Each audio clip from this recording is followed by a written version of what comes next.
My name is Rue. I'm one of the LGBT outreach coordinators here at 4 Pillars. 4 Pillars is an LGBT plus organisation which focuses on supporting LGBT plus people in Grampian and the surrounding area. We do that through outreach events, one-to-one support and liaising with other organisations. How long have you been working for 4 Pillars for? I've been working for 4 Pillars for just over 2 years, and I was volunteering for a little bit before then, although I guess that doesn't really count. The reason 4 Pillars is called 4 Pillars is because we take a holistic approach to supporting people in their health. So each one of the pillars represents a different aspect of a person's health: physical, mental, emotional and sexual. And we believe by supporting all of them, we can make sure that someone stays healthy and happy.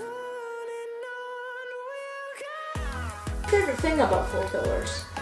I would say my favourite thing about working at 4 Pillars is just being able to engage with the community, whether it's through doing things like this or organising events where people can come together in a safe and supportive space.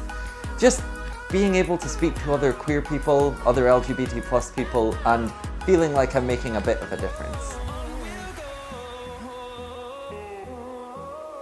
What's your favorite memory of 4 Pillars?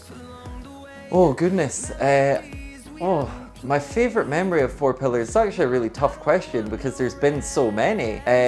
I gave an interview for BBC's The Social, which was really scary, but was actually, I mean, they were all lovely and supportive, but it was really fun to show people afterwards, you know, because I was like, check me out, I'm on the BBC. But really, my favourite memory it's all of them. It's any time where we hold an event and people get together and have a good, safe time. I couldn't even narrow it down to just one.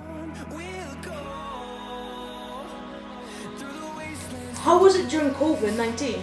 I actually started at 4 Pillars after a lot of the COVID precautions had sort of fallen by the wayside.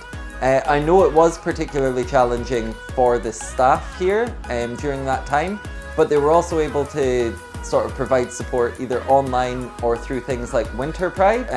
So there was still support available, but obviously COVID had a hugely negative impact on everyone. And because the LGBT plus community are often sort of marginalised and have other protected characteristics, it had a sort of extra bad effect on a lot of members of the community.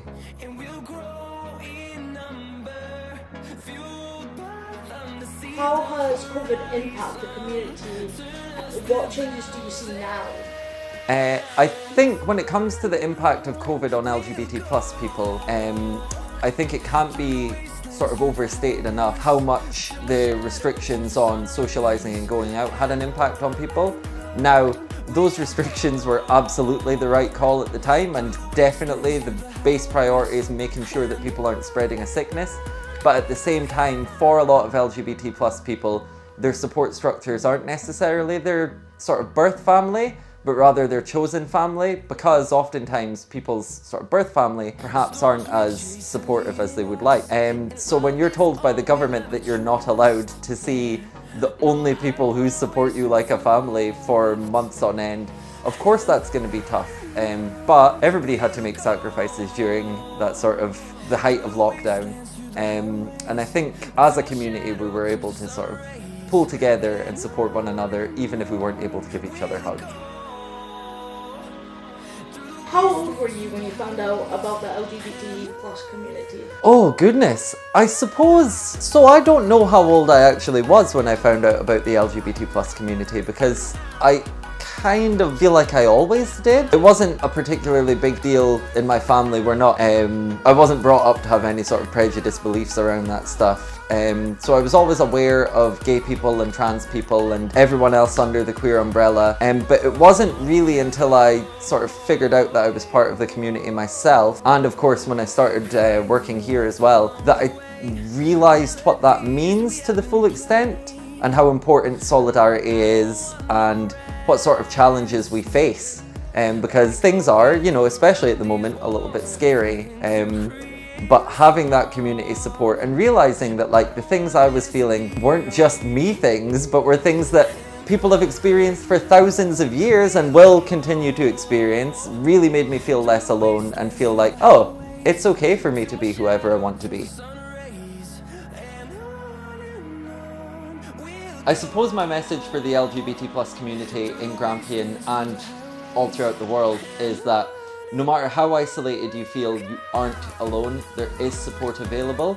Now in Grampian, that can be accessing 4 Pillars either through our website for a one-to-one or by popping into our community hub and safe space, which has great coffee and okay Wi-Fi, to, you know, just looking for, you know, perhaps if you're not in Grampian, having a look at what sort of LGBT plus organisations there are in your city or shire or, you know, community, and just getting out there. I know it can be quite difficult and scary, especially after, once again, the impact that COVID sort of had on people's confidence in going out. You know, if you look for it, it's there.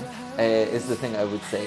And there is always, even if it's just another person, you know, close by who, you know, has had some of the same experiences, there's always support available and nobody is ever alone. But yeah, no, I think a lot of people, I mean, it's the same with going to any new space, right? You're like, what's it going to be like? What are the people going to be like? Am I going to walk in and the music will stop and everyone turns around and looks at me? But you could not have a friendlier, safer space. I mean, in terms of my journey with 4 Pillars, I moved back to Aberdeen, didn't know anyone queer apart from my one friend. They told me about 4 Pillars because they actually volunteered there as well. And sort of almost begrudgingly, I was like, okay, I guess I'll come in and have a look around.